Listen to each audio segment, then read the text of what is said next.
ఒకవేళ మేము దేవుడికి తెలిసిన తర్వాత, బాప్తిసం తీసుకున్న తర్వాత పరిశుద్ధంగా వాక్యానుసారంగా మేము కాకపోతే దేవుడు కూడా ఒక రోజు ఇలాంటి పరిస్థితి మన లైఫ్లో చేస్తారు.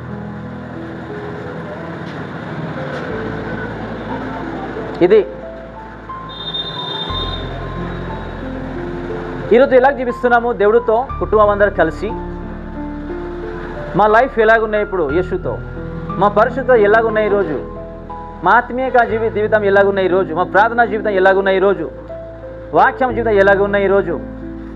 ఇది కూడా ఈరోజు ఈ వాక్యం ద్వారా నేర్చుకుందాం.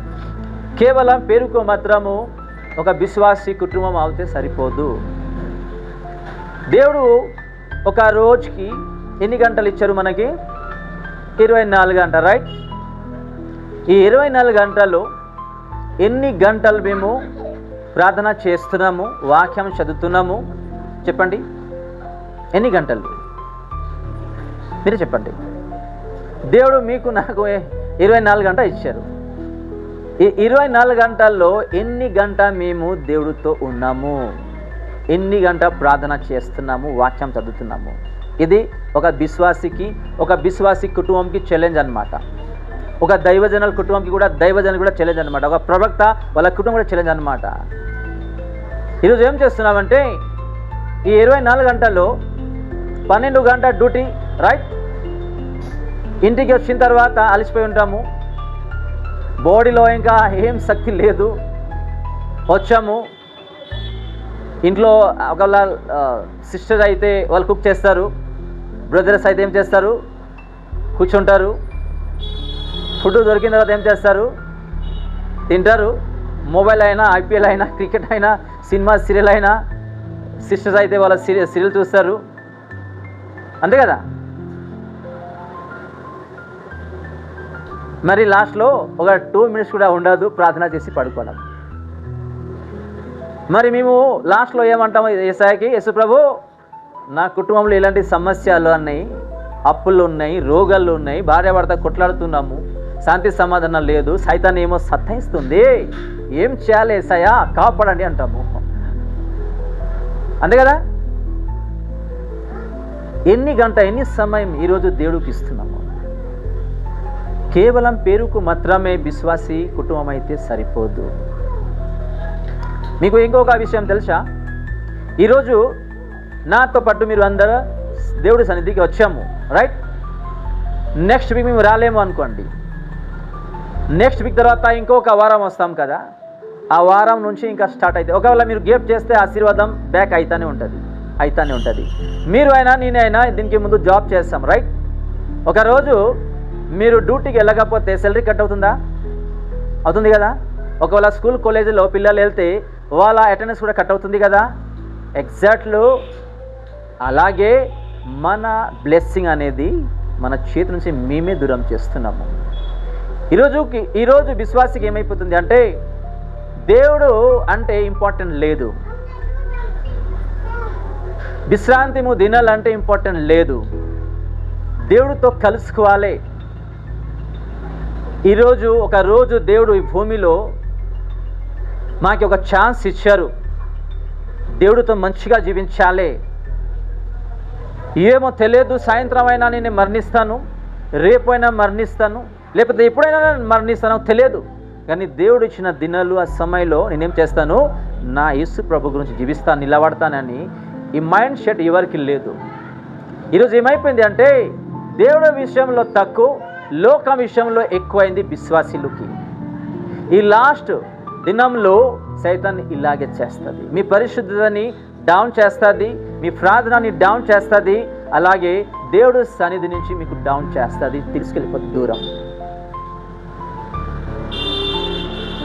ఈరోజు ఏమవుతున్నామంటే మాకు ఇష్టమైతే ప్రార్థన చేస్తున్నాము, వాక్యం చదువుతున్నాము, మాకు ఇష్టమైతే దేవుడు సన్నిధికి వస్తున్నాము, లేకపోతే లేదు. కష్టపదాలు వస్తే ఏం చేస్తున్నాము? అయ్యా అని ఏడుచుకుంటూ ప్రార్థన చేస్తున్నాము. దయగల దేవుడు కాబట్టి మీరు మోసం చేస్తే అయినా సరే నా బిడ్డలని బ్లెస్ చేస్తున్నారు. ఆమేన్. ఒక కుటుంబంలో తల్లి తండ్రికి పిల్లలు మోసం చేస్తే వాళ్ళకి తెలుసు పిల్లలు ఇలాంటి కరెక్టర్ అని. తల్లిదండ్రి వాళ్ళకి మంచి ఫుడ్ ఇస్తున్నారు కదా, అడిగితే ఏ విషయం ఇస్తున్నారు కదా. ఎందుకు అయితే వాళ్ళ పిల్లలు వాళ్ళు తప్పు చేస్తే కూడా తల్లిదండ్రులు ఇస్తున్నారు. ఎందుకైతే చిన్నప్పటి నుంచి ప్రేమిస్తూ వాళ్ళకి కాపాడుతూనే ఉన్నారు. ఎక్సెప్ట్ అలాగే ఈ సృష్టికర్త యేసు ప్రభు ఎవరి గురించి అయితే చనిపోయినారు, వాళ్ళు తప్పు చేస్తే, తప్పు చేయకపోతే, వాళ్ళ సన్నిధికి వస్తే రాకపోతే కూడా వాళ్ళు మొర పెడితే దేవుడు ఆశీర్వదిస్తానే ఉంటారు. హల్లెలూయా. అది చూడండి, ఈరోజు మాకు ఏం అవసరమో దేవుడికి ఈరోజు మేము యూజ్ చేస్తున్నాము. అవసరంని బట్టి దేవుడు సన్నిధికి వస్తున్నామంటే మా అవసరంని బట్టి రాకూడదు. ఒక్కటే మా లక్ష్యం ఏంటంటే పరలోకం వెళ్ళాలి. ఆమేన్. ఇక్కడ పరలోకం మా టార్గెట్, మా మెయిన్ ఆలోచన అనేది పరలోకం. పరిశుద్ధంగా జీవించాలి, పరలోకంలో దేవుడితో ఉండాలి అని ఆ మైండ్ సెట్ మనకి ఉండాలి. రోగాల గురించి, లేకపోతే వేరే ఒక సమస్య గురించి, జాబ్ గురించి, వివాహం గురించి, గర్భఫలం గురించి, కోర్ట్ కేసు గురించి, కొట్లాడ గురించి, ఇలాంటి విషయంలో దేవుడి దగ్గరికి వెళ్తే దేవుడు ఆశీర్వదిస్తారు, పొందుకుంటామని ఎవరైతే వస్తున్నారో దేవుడు తప్పకుండా ఇస్తారు, ఆశీర్వదిస్తారు. ఇది ముఖ్యమైన విషయం కాదు. ముఖ్యమైన విషయం ఏంటంటే మేము పరలోకం వెళ్ళాలి. ఆమేన్. పరలోకం వెళ్ళాలి, పరలోకంలో మా పేరు లిఖం పడాలి, మా తండ్రి యెహోవా అక్కడ తీసుకుని వెళ్ళాలి అని ఆ ఒక్కటే మైండ్ సెట్ మన దగ్గర ఉండాలి. సరే, దేవుడు బ్లెస్సింగ్ ఇచ్చారు. A blessing? ఆస్తిపాస్తి అయినా, జాబ్ అయినా, గర్వఫలమైనా ఏదైనా మీకు ఇచ్చారు. దాని తర్వాత పరలోకం వద్దా? నరకంకి వెళ్దామా? చెప్పండి, నరకంకి వెళ్దామా? చూడండి, కింద ఒక మంచి వర్డ్ రాయబడి ఉన్నాయి. చదవండి అమ్మా. 21, 22, 23 ఇక్కడ ఏం రాయబడి ఉన్నాయి?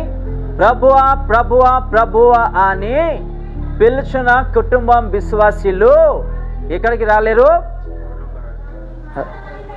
ఎవరంటున్నారు? యేసు ప్రభు. ఈరోజు ఈ భూమిలో ఎక్కువ జనాలు అదే చేస్తారు కదా. ప్రభువా ప్రభువా, యేసయ్యా యేసయ్యా యేసయ్యా, కేవలం పేరుకే మాత్రం. నడుము నొప్పి వస్తే చాలు, అయ్యా నాకు నడుము నొప్పి, వెంటనే నాకు సుస్థపరచండి. నొత్తి నొప్పి వస్తే చాలు, అయ్యా ఇప్పుడే నాకు సుస్థ ఇవ్వండి. ఇప్పుడే సమస్య వస్తే ఏమంటారు? అయ్యా నాకు ఇప్పుడే ఈ సమస్యను విడుదల చేయండి. సరిపోతుందా ఇది? దేవుడు ఇక్కడ ఏమంటున్నారు? ప్రభువా ప్రభువా ప్రభువా చెప్పిన వాళ్ళు వీళ్ళ అందరూ పరలోకం రాలేరు. కొంచెం ముందుకు చదుదాం.